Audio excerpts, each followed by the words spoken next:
भाईजानों की टोली ने आज मोहन फोर्स को बड़ा चकमा दे दिया।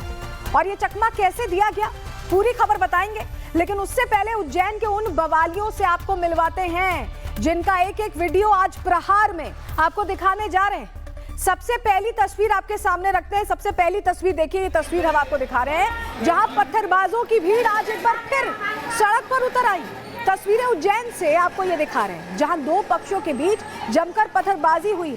पूरे इलाके को सुलगाने की साजिश का ये सबसे पक्का सबूत आपके सामने रख रहे हैं। आप देखिए, जहां उज्जैन के रास्ते भोपाल में स्थित मुख्यमंत्री आवास को सीधा चैलेंज दिया जा रहा है। कम से कम तस्वीर तो यही दिख रही है, आप देखिए जरा। यहाँ तक लगा और 5 रुपए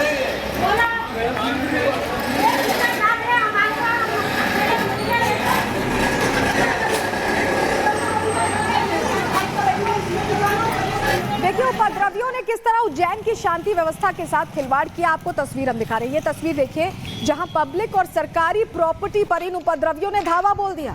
ये तस्वीरें आज मोहन फोर्स के लिए एक बड़ी चुनौती की तरह है। सब कुछ तोड़ दिया गया, तहस नहस कर दिया गया। आप देखिए कितनी अराजकता फैलाई गई है, आपको हम तस्वीरों में दिखा रहे हैं। बस देखिए, पूरा कांच इसका तोड़ दिया गया है, इसको क्षतिग्रस्त कर दिया गया। और सिर्फ ये बस ही नहीं, जो आम लोगों के वाहन खड़े थे जिनका इससे कोई लेना देना नहीं था, उसको भी भारी नुकसान पहुंचाया गया। ये देखिए क्या, किस हद तक यहाँ पर अराजकता हुई है, किस हद तक हिंसा हुई है। आपको ये तस्वीरें हम दिखा रहे हैं।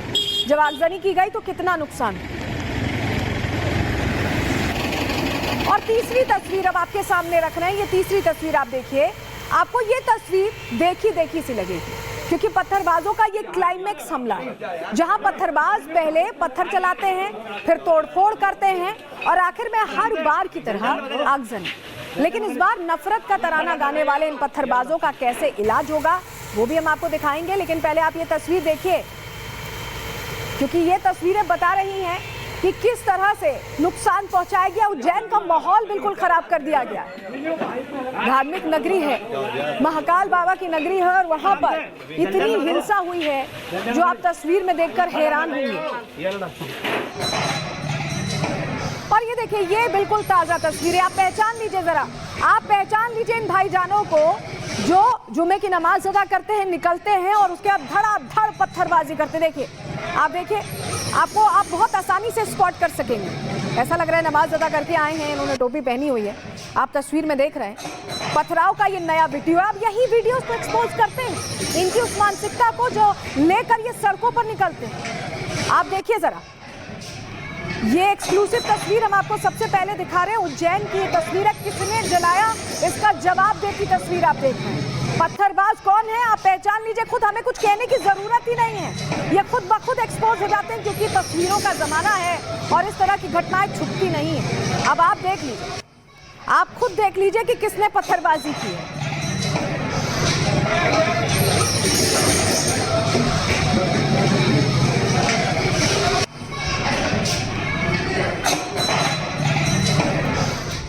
जब हम आपसे कह रहे हैं कि मध्य प्रदेश में दरअसल हालात काबू में रहे, धार को लेकर इनपुट्स थे, धार को लेकर मुस्तैदी थी और हिंसा उज्जैन में भड़क गई, तो ये पूरा घटनाक्रम कैसे हुआ है, जरा ये भी डिटेल आपके सामने रख रहे हैं, जानकारी देते हैं। आप जरा इस नक्शे को देखिए। धार जो 117 किलोमीटर दूर है उज्जैन से, वहां पर गौशाला में आज नमाज भी होनी थी, आज पूजा भी होनी थी और उसको लेकर सुप्रीम कोर्ट के आदेश के बाद बहुत मुस्तैदी बरती गई, बहुत अलर्टनेस। पूरा प्रशासनिक अमला कमांड सेंटर बना के एक एक कोने की निगरानी कर रहा था जिससे कहीं कोई गलती ना हो, सब कुछ सौहार्दपूर्ण माहौल में हो जाए। और ऐसा हुआ भी, धार में सब कुछ अच्छे से हो गया।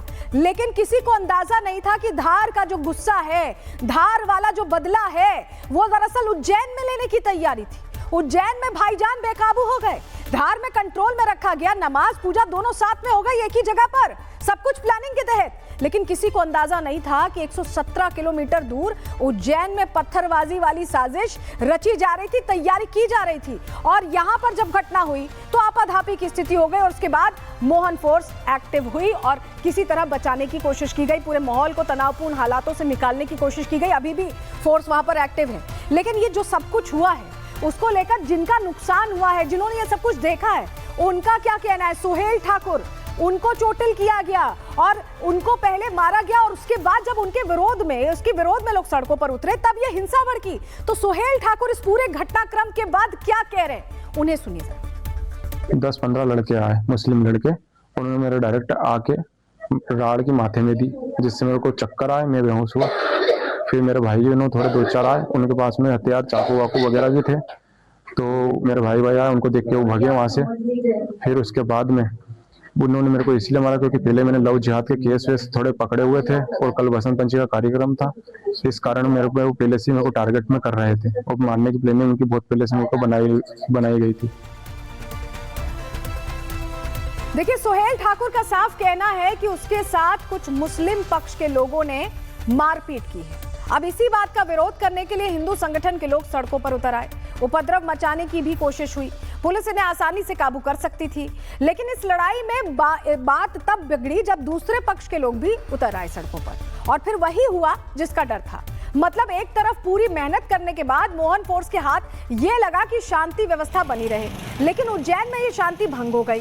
धार पर मोहन यादव की पुलिस पूरी मुस्तैदी के साथ लगी रही, लेकिन पत्थरबाजों की भीड़ ने उज्जैन में मौका ढूंढ निकाला और हर बार की तरह पत्थरबाजी की गई। आपको 2 तस्वीरों के जरिए पूरी कहानी जरा समझा रहे हैं। धार में कैसे पूरी नजर थी और उससे 117 किलोमीटर दूर उज्जैन में कैसे बवाल मचा। आप दोनों चीजों को देखिए और समझिए, ऐसा लग रहा है कि ये उसी की कसक थी जो पूरी की गई है क्या।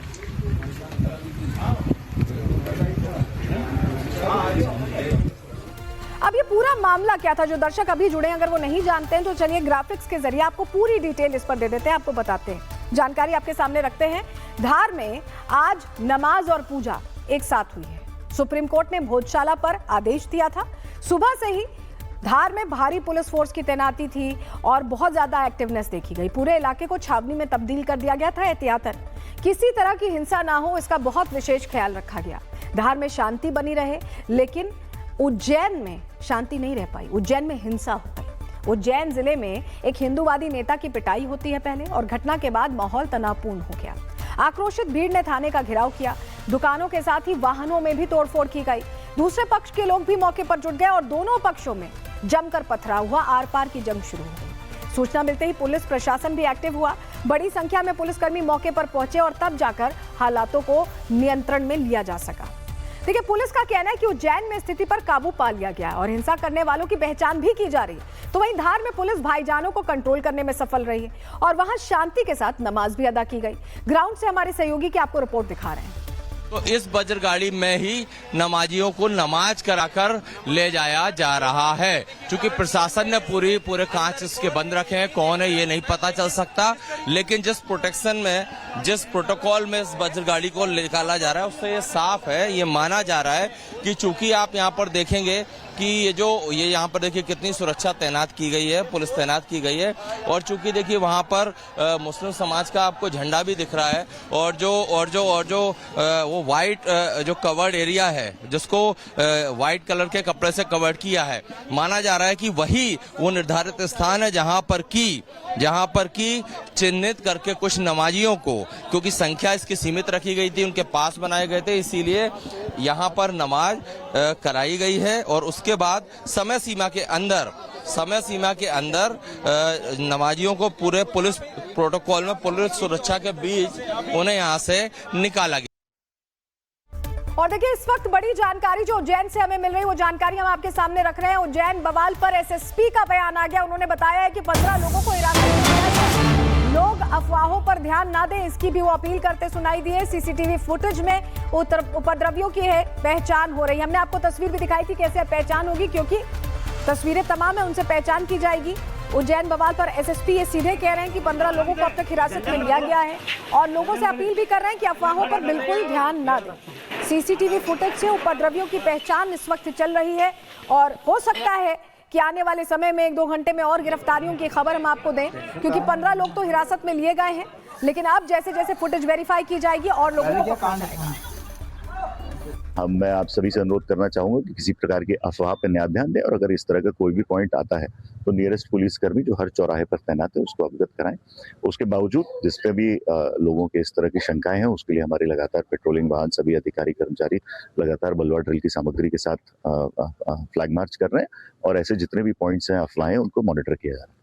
15 से ज्यादा लोगों को ऑलरेडी हम लोगों ने हिरासत में ले लिया। बाकी हमारी एक टीम सीसीटीवी फुटेज देख रही है। अगर कोई और बदमाशी करता पाया जाता है तो उसको भी चिन्हित किया जाकर उसके खिलाफ कार्रवाई की जाए।